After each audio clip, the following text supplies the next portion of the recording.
which is the proper path a person should choose, which earns a credit for himself, and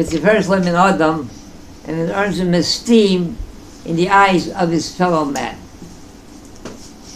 That's the proper path.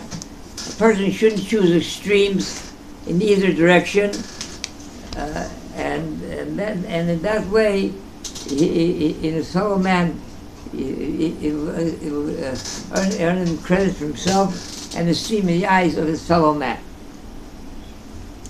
There was a very prominent Talmud Chacham Rav, the Tenka Ruv, and every Shabbos morning, when he would walk to shul, so en route he would see a Yid standing and washing his car, washing it thoroughly, simonizing it, all kind of detergents, polishing it.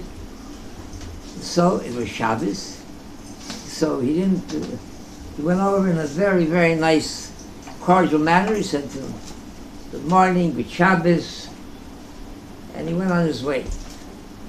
Every Shabbos morning, routinely, he would see him washing his car every Shabbos. Down the road, a few months later, he passes the same house, same spot, and the one who washes the car is not there. He's not washing his car. He continues on, goes to shul, Shabbos. Sunday morning, he picks himself up, and he comes to the house where the car was parked in front of him. This should be the owner, the one who owned the car, probably. And he said, I used to pass here Shabbos morning. I would see a Jew out here. We'd greet each other. He was standing by his car. I didn't see him yesterday. Is he the one? He lived here? He said, yes. Where is he? He said, he's critically ill. He was stricken with a very serious coronary, and he's in the hospital. He's not finished. He said, what hospital is he in? And they told him, would you know the room number? He said, yeah, they told him the room number also. He picked himself up, and he went to visit him. When he opened the door to his room, this Yid burst out into tears. He says, Rebbe, he says, the prognosis is very, very poor. He says, I had a very serious coronary. So he says to him, listen, what is your Hebrew name? And what is your mother's Hebrew name? He says, I'm going to pray for you. He said, and Hashem will help you if you take upon yourself one mitzvah. He said, keep that mitzvah, and that merit you'll get well. Between themselves, they talked it over and decided what mitzvah he's going to keep. 6 weeks later, he walked out of the hospital. Firstly, I said, this is the there was a Yid who was incarcerated, was imprisoned, and he wrote, he wanted to have kosher food. They give him color television, they want to give him credit card, they ask for credit card, that's everything. So he's not entitled to ask for kosher food. So all kind of privileges. So they had a Reformed rabbi who was the chaplain. So he told the rabbi, said the food is kosher. So he wrote to every prominent politician, including Joseph Lieberman, Ayid, and many others, and he was getting nowhere. One day, the warden comes into him, and he says to him, here's a kosher dinner with a certification. He says, and the one that you have to thank is the head of the Foreign Relations Committee, an old Senator Jesse Helms. He's in contact with Jesse Helms, and he finds out what happened. When he wrote to Jesse Helms also. So Jesse Helms told him, he said, I contacted the warden of the prison. I told him, I'm the head also of prison appropriations, and you're looking for funding to do something in your prison. If you want that money, you better see that man gets kosher food. So he said he wrote him back that the chaplain told him that it's kosher. So he said, listen to me, I read the Bible. He said, that's not kosher. I know what's kosher, what's not kosher. If you want that appropriation, you get that food to him immediately.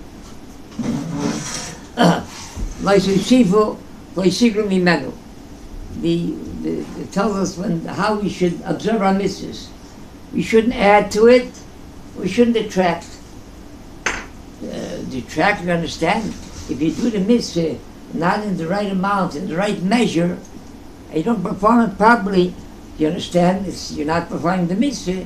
So what could be wrong if you feel that you want to adorn it more? You want to add to it. There's a person puts on film, there's 4 separate houses, batim. He wants to make 5, 6. He loves that. What more Torah? What more portion of Torah should be on his head?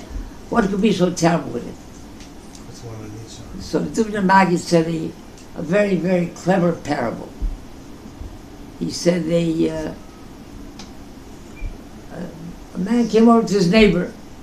He said to him, my wife is cooking something and she needs a leffel, a spoon. She doesn't have the right spoon for it. Would you be so kind to let us have a spoon for there to Ayid Betazak Klinikai, something like that? So why not? So he quickly goes and gives him the spoon. The next day he comes back, he says, Rabbi, thank you very much for the spoon. The leffel had got a leffel. The spoon gave birth to another spoon. Here's 2 spoons. The cook's on me, I'm a sugar, and he told me, he's crazy. Whoever heard something like that? But this Jewish expression, I'm a git memben. If somebody gives you something, take it. So he takes it.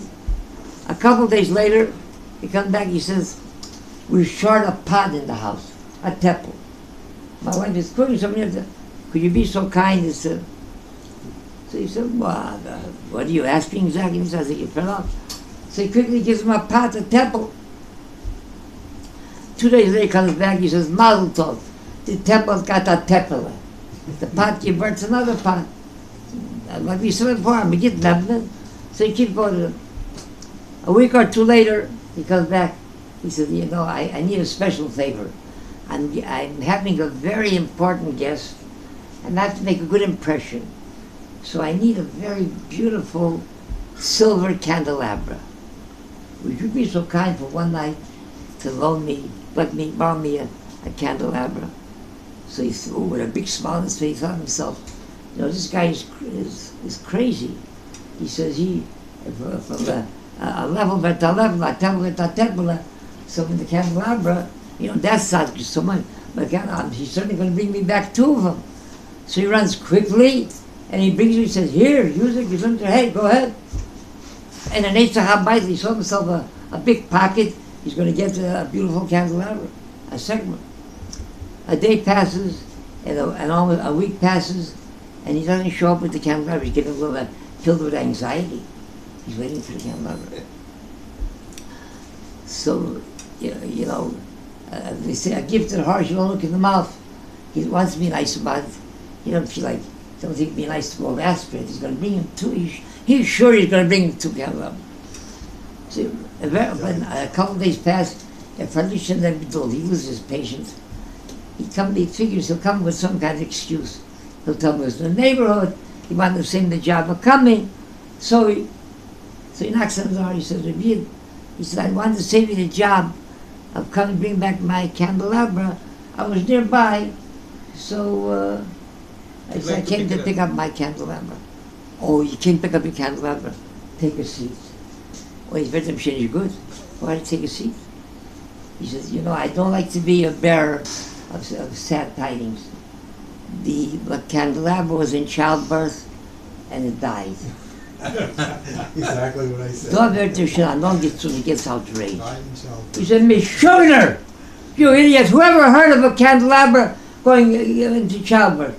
He said, excuse me, if a level can have my level, and a temple can have my temple, He says, so a candelabra can die in childbirth. If they'll put it into our hands, we want to do with it whatever we want.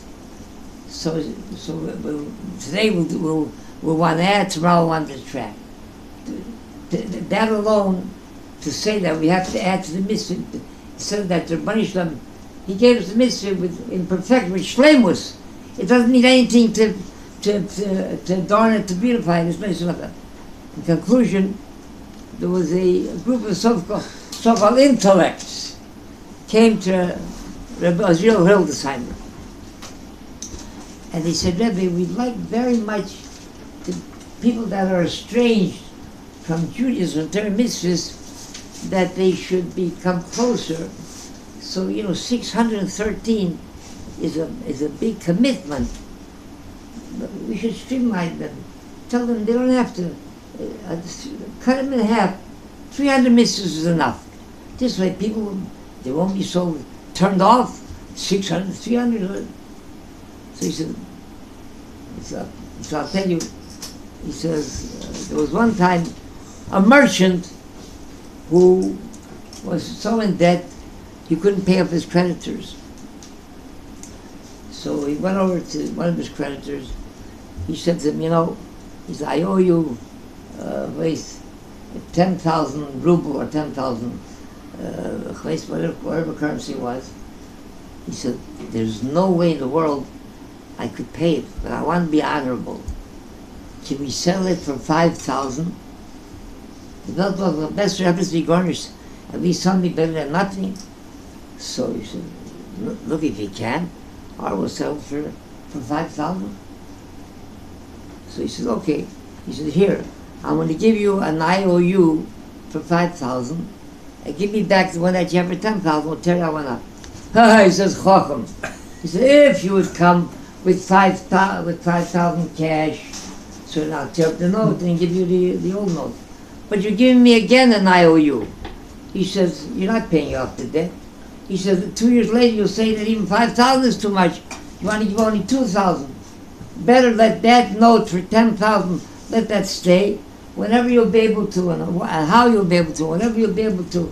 He said, he said the same thing here with Torah mitzvahs. He says, our ancestors stood on Har Sinai, and they signed an oath for 600 Na'aseh Nishma. We will obey and we will listen. And they signed an oath. It's too difficult today to do 613. Do whatever you can. Today you do one mitzvah, tomorrow you do another mitzvah, another. He says, we'll take and cut off from the 613, you cut off 300. A year from now you'll say 300 is too much. Let that note stand. Wait a minute. Chanan ben Akash Oimer. Rodz HaKadosh Baruch Hu L'Zakis Es Yisrael L'Zikon Gibul Am Torah Mitzvah Shenema Al Nefesh